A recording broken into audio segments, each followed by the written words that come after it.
नमस्कार विद्यार्थी मित्रों। हम जो 16वां लेसन देख रहे थे जलवायु, उसमें हमने ऋतु परिवर्तन देखा और भारत में जलवायु की विविधता देखी। अभी हम देखेंगे जलवायु को प्रभावित करने वाले कारण। यानी हमने देखा कि भारत में अलग अलग जगह पर जो जलवायु है वो अलग अलग है कि कहाँ पर बारिश अधिक होती है तो कहाँ पर बिल्कुल कम होती है, कहाँ पर गर्मी ज़्यादा होती है, कहाँ पर बहुत ही कम होती है। तो उसको ऐसा होने के पीछे के कारण कौन से हैं वो कारक हम देखेंगे कि पृथ्वी की सतह पर जो तापमान है, वातावरणीय दबाव है, पवन है, नमी की मात्रा है, बरसात है आदि वातावरणीय तत्वों के अनुपात और उनका वितरण पर अंकुश रखने वाले कुछ कारक हैं कि उनका अनुपात कितना है, कम ज़्यादा वो मात्रा, और वितरण कौन सी जगह पर कितना उसकी मात्रा है। तो उसको अंकुश रखने वाले जो कई कारक है जो जलवायु को प्रभावित करने वाले परिबल माने जाते हैं। और भारत की जलवायु को प्रभावित करने वाले कारक जिसके बारे में अभी हम चर्चा करेंगे। तो भारत की जलवायु को प्रभावित करने वाला जो पहला कारक है वो अक्षांश। अक्षांश जो अब 5वीं 6वीं से पढ़कर आएगी, जो पृथ्वी की ग्लोब पर हम जो देखते काल्पनिक जो आड़ी रेखाएं होती है उसको अक्षांश कहते हैं। तो पृथ्वी की सतह पर जलवायु का प्रकार अलग अलग प्रदेशों के अक्षांश के अनुसार बदल, यानी कोई भी जो जगह है वो कौन से अक्षांश पर आई हुई है कि 0° अक्षांश पर है तो विषुववृत्त है, वहाँ गर्मी सूर्य की सीधी किरणें पड़ती है तो वहाँ पर गर्मी अधिक होती है। उसके ऊपर हम आगे के अक्षांश जाए, माने कि 23.5° के अक्षांश के आसपास में हम हैं तो वहाँ पर सूरज की किरणें थोड़ी टेढ़ी हो जाती है तो समान गर्मी समान ठंडी रहती है। यानी कोई भी जगह कौन से अक्षांश पर है उस पर जलवायु का आधार है। अभी जलवायु में तत्वों का वितरण अधिकतर अक्षांशों पर आधारित होता है। दो क्रमिक अक्षांश, अभी दो अक्षांश के बीच 0° से दूसरा जो अक्षांश चालू होता है उसके बीच का अंतर 111 किलोमीटर। याद रखना, खाली जगह MCQs में आ सकता है कि पृथ्वी का जो ग्लोब है उस पर जो काल्पनिक रेखाएं हैं, आप वैसे तो पढ़ गए 5वीं 6वीं में ही ये सारी आकृति आपने देखी है, तो उसी में हाँ ये ग्लोब रहा। देखो अभी उस पर ये आड़ी रेखाएं रही, ये आड़ी रेखा जो बीच में है, मैंने कल भी आपको लास्ट वीडियो में भी बताया कि 0° ये पृथ्वी के मध्य में है। उसके पृथ्वी के हमने जो 2 हिस्से देखे थे और ये 0° है वो विषुववृत्त। अभी उसके आगे का जो है वो 20° अक्षांश है। तो ये दोनों के बीच का जो अंतर है वो 111 किलोमीटर का है। दो अक्षांश के बीच का अंतर 111 किलोमीटर है। अभी हम देखें आगे कि विषुववृत्त रेखा के आसपास के प्रदेशों पर सूर्य की किरणें लंबवत पड़ती है, इसलिए वहाँ 12 मास गर्मी पड़ती है और वो उष्णकटिबंधीय है। और सबसे उष्णकटिबंधीय 2 जलवायुगत परिस्थिति में जो मैंने अभी आपको जस्ट बताया कि ये उष्णकटिबंध है। मानो कि यहाँ सूर्य है तो ये उष्णकटिबंध पर सूरज की किरणें सीधी पड़ती है, इसीलिए ये यहाँ से यहाँ तक के जो प्रदेश है और उसी में पृथ्वी के जो भी भाग आते हैं वहाँ गर्मी अधिक पड़ती है।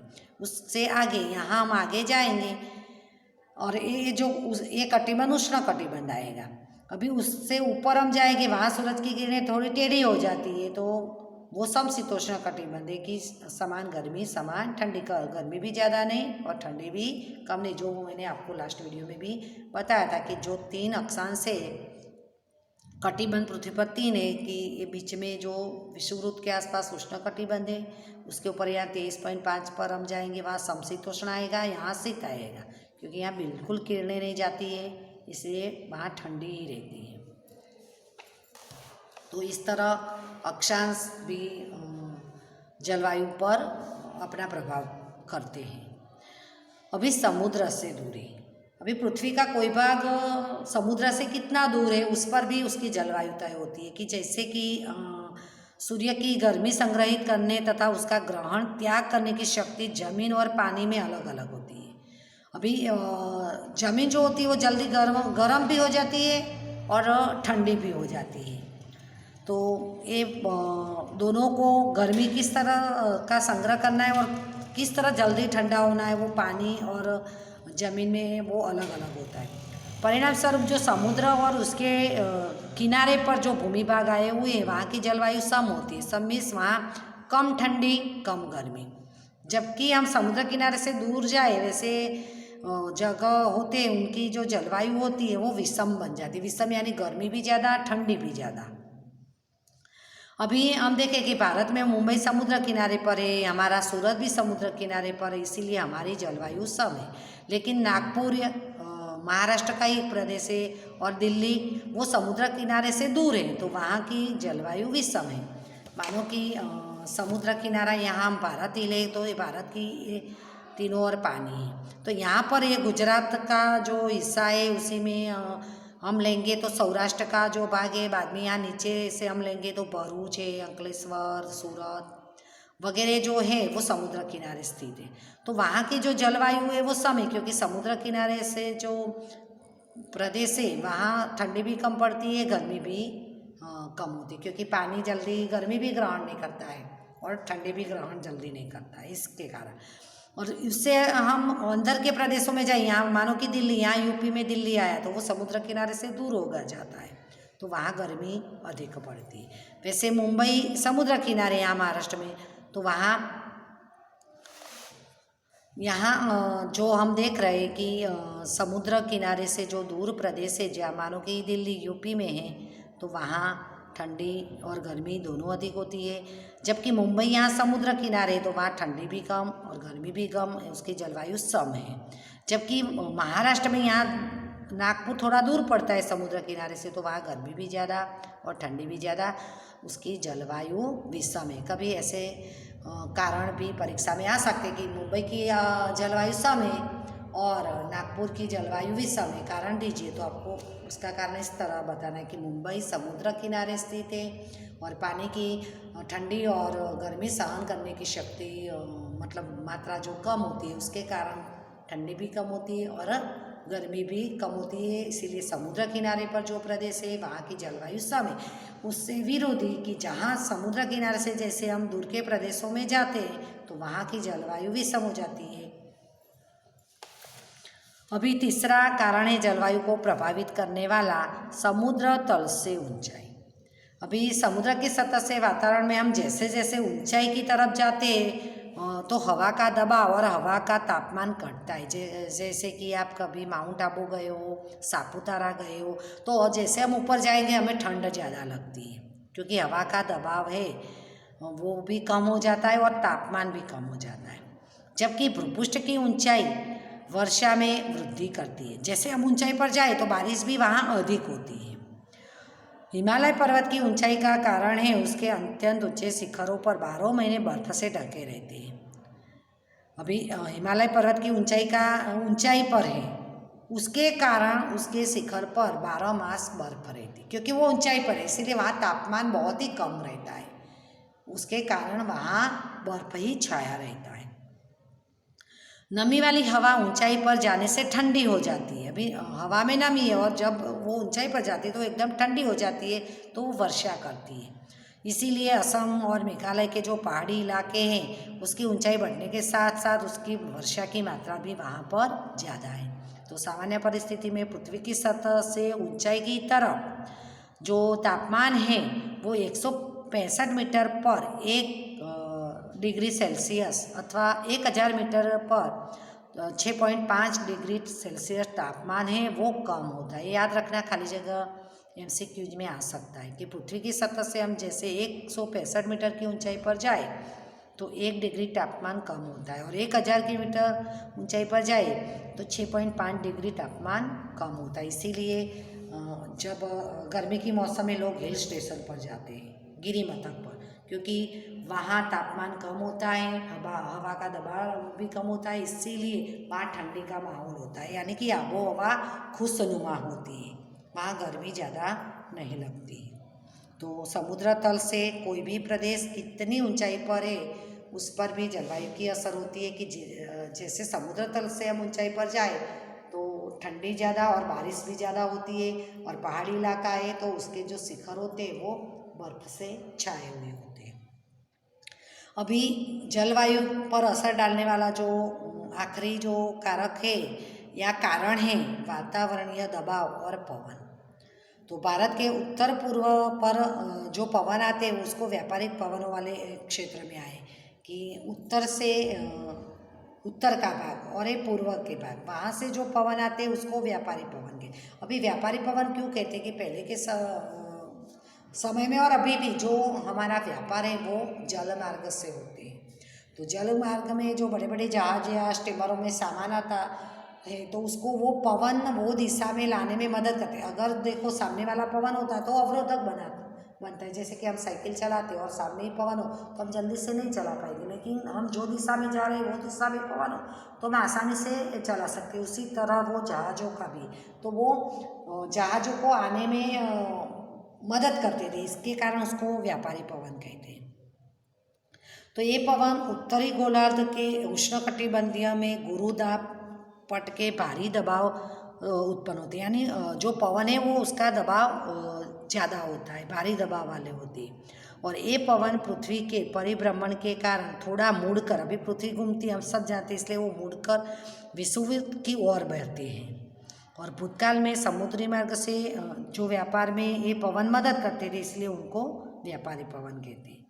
अभी सामान्यतः हम देखें कि भूभाग से उत्पन्न होकर अभी जमीन पर से जो पवन उत्पन्न होते हैं और इन पवनों में नमी का जो अनुपात होता है वो कम होता है, क्योंकि ज़मीन गर्म भी जल्दी हो जाती है इसलिए उसमें नमी की मात्रा कम होती है। अगर वो पवन समुद्र पर से या नदियों पर से बहते तो उसमें नमी की मात्रा ज़्यादा रहेगी, लेकिन भूभाग से उत्पन्न होने वाले पवन में नमी की मात्रा कम होती है। परंतु भारत के हम दक्षिण में देखें तो कौन सा महासागर है? हिंद महासागर, और पश्चिम में अरब सागर है, और पूर्व में बंगाल की खाड़ी, यानी भारत के तीनों और दक्षिण में पानी है, जो जिसके कारण उसको द्वीपकल्पीय प्रदेश भी कहते हैं। तो इस विशाल भारत को इतना विशाल जल राशि मिली, उसके कारण उसके ऊपर से जो पवन बहते उसमें नमी की मात्रा ज़्यादा होती है, इसके कारण वो पवन जहाँ जाते हैं वहाँ बारिश अधिक लाते हैं। अभी ठंडी के मौसम में हम देखें कि हिमालय के उत्तर में भारी दबाव होता है और उस क्षेत्र में ठंडी और शुष्क हवाएं जो है दक्षिण के कम दबाव वाले समुद्री क्षेत्रों से तरफ चलती। अभी हमने देखा कि ये ठंडी की मौसम चल रही तो हिमालय की उत्तरी भाग है, यानी उत्तर में भारत में भारी दबाव होता है। तो उस जगह में जो ठंडी होती है और गर्म हवाएं जो होती है वो अभी दक्षिण में कम दबाव होता है तो उस तरफ बहती है उत्तर की ओर से। इसीलिए पहले भी बताया था कि सर्दी के मौसम होती है तो उत्तर की ओर से हवाएं आती है, तो उत्तर की भारी दबाव की ओर से हवाएं कम दबाव होता है अभी सर्दी के मौसम में दक्षिण भाग में, यानी भारत का दक्षिण भाग में हम लेंगे तो जो महाराष्ट्र, कर्नाटक, केरल, तमिलनाडु है वहाँ पर वो हवाएँ आती हैं और वो हवाएं समुद्र की ओर जाती, क्योंकि हमने देखा कि दक्षिण में भारत की पश्चिम में जो अरब सागर है, दक्षिण में हिंद महासागर है और पूर्व में बंगाल की खाड़ी यानी समुद्र की ओर वो हवाएं जाती हैं। और गर्मी के मौसम में मध्य एशिया में हम देखें कि भारत के भूमि भागों में उच्च तापमान के कारण हवा का हल्का दबाव होता है, कि हवा गर्मी के कारण उसका दबाव कम हो जाता है। तो इस समय दक्षिण में जो हिंद महासागर पर से जो पवन आते हैं उस पर भारी दबाव होता है। ये गर्मी की मौसम की बात हम करें तो गर्मी की मौसम में जो भूमि भाग है वहाँ गर्मी के कारण हवा का हल्का दबाव होता है, और जो समुद्र पर से जो पवन होते वहाँ भारी दबाव होता है, जिससे हिंद महासागर की ऊपर से हवाएं हमेशा कम दबाव से भारी दबाव की ओर जाती है। तो हिंद महासागर ऊपर से हवाएं उत्तर की कम दबाव की तरफ खींच जाती और इन हवाओं को दक्षिणी पश्चिमी भाग में मौसमी हवाएं कहती हैं, क्योंकि वो मौसम के अनुसार दिशाएं बदलती है इसीलिए उसको मौसमी हवाएं कहते हैं। और ये नमी युक्त होने के कारण भारत में वर्षा लाती है कभी, क्योंकि वो समुद्र पर से वो हवाएं आती है इसीलिए वो बारिश भी लाती है। अभी जैसे भारतीय क्षेत्र से जो दूर कई प्रदेश है उस पर कभी कभी विशिष्ट घटना आकार लेती है, जिसमें जलवायु की दीर्घकालीन प्रणाली में कुछ समय तक थोड़ा अंतर आता है। कि जो समय में हम देखते हैं कि 3 महीने जो दिसंबर से जनवरी ठंडी की मौसम है, फरवरी से मई तक का जो गर्मी की मौसम है, और जून से जुलाई और सितंबर तक बारिश रहेगी। तो इस तरह जो ऋतु के महीने 3-3 महीने से हैं, पर उसी में कई बार अंतर पाया जाता है। कभी हम देखते हैं कि लास्ट ईयर हमने देखा था कि दिवाली में भी बारिश हो रही थी। तो ऋतुओं में मतलब गर्मी की ऋतु है तो ठंडी लगना, ठंडी की ऋतु में बारिश हो जाना, तो वो अंतर दिखाई देता है। तो भारत के मौसम के ऊपर जेट स्ट्रीम यानी वेस्टर्न डिस्टर्बेंस का असर होता है।